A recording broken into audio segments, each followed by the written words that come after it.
গাজওয়াতুল হিন্দ এটি একটি ইসলামী ভবিষ্যৎবাণী যা ভারতীয় উপমহাদেশের মুসলিম ও মুসলিমদের মধ্যে একটি চূড়ান্ত যুদ্ধের কথা উল্লেখ করে। এই যুদ্ধের বিষয়ে বিভিন্ন হাদিসে উল্লেখ রয়েছে এবং এটি মুসলিম ঐতিহ্যের একটি গুরুত্বপূর্ণ স্থান দখল করে আছে।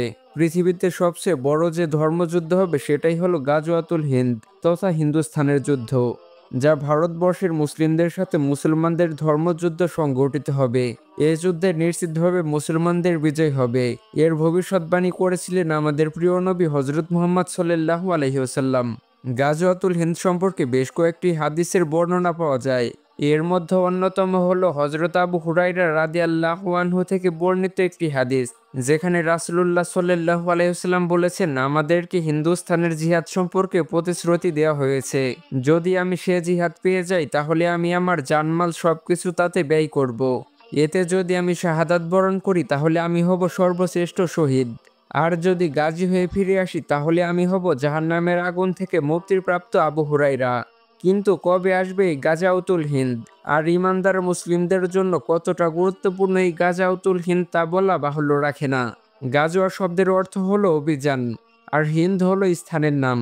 1400 বছর আগে বর্তমান ভারত, বাংলাদেশ, মায়ানমার, শ্রীলঙ্কা, আফগানিস্তান, পাকিস্তান, নেপাল ও ভুটানকে বলা হতো হিন্দ, অর্থাৎ ভারতীয় উপমহাদেশকে বলা হতো হিন্দ বা হিন্দুস্তান। পবিত্র হাদিস শরীফে গাজাউতুল হিন্দ সম্পর্কে বলা হয়েছে, এটা হবে কাফের ও মুশরিকদের সাথে মুসলমানদের পৃথিবীর ভিতর বৃহত্তর জিহাদ বা যুদ্ধ। এই যুদ্ধে হিন্দুস্তানের মোট মুসলিমদের 1/3 শহীদ হবে, আরেক অংশ পালিয়ে যাবে, আর শেষ অংশ জিহাদ চালিয়ে যাবে এবং চূড়ান্ত বিজয় লাভ করবে। মুসলমানদের নিশ্চিত বিজয় হবে, কিন্তু এটা এতটাই ভয়ঙ্কর হবে যে হয়তো খুব অল্প কিছু সংখ্যক মুসলিম বেঁচে থাকবে বিজয়ের খোশামদেদ করার জন্য। অন্য বর্ণনায় আছে গাজওয়াতুল হিন্দ হিন্দুস্তানের চূড়ান্ত যুদ্ধ। রাসূল সাল্লাল্লাহু আলাইহি ওয়াসাল্লাম একদিন পূর্ব দিকে তাকিয়ে বড় বড় নিঃশ্বাস নিচ্ছিলেন। এমন সময় এক সাহাবী রাসূল সাল্লাল্লাহু আলাইহি ওয়াসাল্লামকে জিজ্ঞেস করলেন, ইয়া রাসূলুল্লাহ সাল্লাল্লাহু আলাইহি ওয়াসাল্লাম, আপনি এমন কেন করছেন? রাসূল সাল্লাল্লাহু আলাইহি ওয়াসাল্লাম বললেন, আমি পূর্ব দিকে বিজয়ের গন্ধ পাচ্ছি। সাহাবায়ে কিরাম রাদিয়াল্লাহু তাআলা আনহুম ওনারা জিজ্ঞেস করলেন, ইয়া রাসূলুল্লাহ সাল্লাল্লাহু আলাইহি ওয়াসাল্লাম, আপনি কিসের বিজয়ের গন্ধ পাচ্ছেন?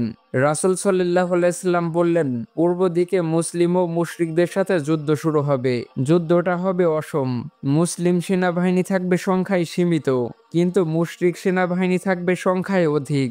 এই যুদ্ধে মুসলিমরা এত বেশি মারা যাবে যে রক্তে মুসলিমদের পায়ে টাকনু পর্যন্ত ডুবে যাবে, এবং যুদ্ধে মুসলিমরা 3 ভাগে বিভক্ত থাকবে। এক ভাগ বিশাল মুশরিক বাহিনী দেখে ভয়ে পালিয়ে যাবে, তারাই হবে জাহান্নামী। আর এক ভাগের সবাই যুদ্ধে শহীদ হবেন। শেষ ভাগ আল্লাহর উপর ভরসা করে যুদ্ধ চালিয়ে যাবেন এবং শেষ পর্যন্ত জয় লাভ করবেন। নবী করিম সাল্লাল্লাহু আলাইহি সাল্লাম বলেন, এই যুদ্ধ বদরের যুদ্ধের সমতুল্য। সুবহানাল্লাহ। তিনি আরো বলেছেন, এই সময় মুসলিমরা যে যেখানেই থাকুক না কেন তারা যেন এই যুদ্ধে শরীক হন। তবে গাজওয়াতুল হিন্দ ইতিমধ্যে হয়ে গেছে নাকি ভবিষ্যতে হবে তা নিয়ে রয়েছে বিভিন্ন মতভেদ। কারো মতে 712 খ্রিস্টাব্দে উমাইয়া খিলাফতের আমলে মুহাম্মদ ইবনে আল কাসেমের সিন্ধু আর মুলতান বিজয় ছিল এই গাজওয়াতুল হিন্দের শুরু, যা পরবর্তীতে দিল্লি সুলতান আমল ও সর্বশেষ মুঘল আমল পর্যন্ত বিস্তৃত ছিল। আবার অনেকের মতে এই বিজয় এখনো বাকি, এবং ইমাম মাহদী আগমনের পর বা আগে হবে এই বিজয়। গাজওয়াতুল হিন্দের যুদ্ধকে ইসলামী ঐতিহ্যের একটি মর্যাদাপূর্ণ জিহাদ হিসেবে বিবেচনা করা হয়। এই যুদ্ধের মাধ্যমে মুসলিমরা ভারতীয় উপমহাদেশে ইসলামের প্রসার ঘটাতে এবং অবিচারের বিরুদ্ধে লড়াই করতে সক্ষম হবে।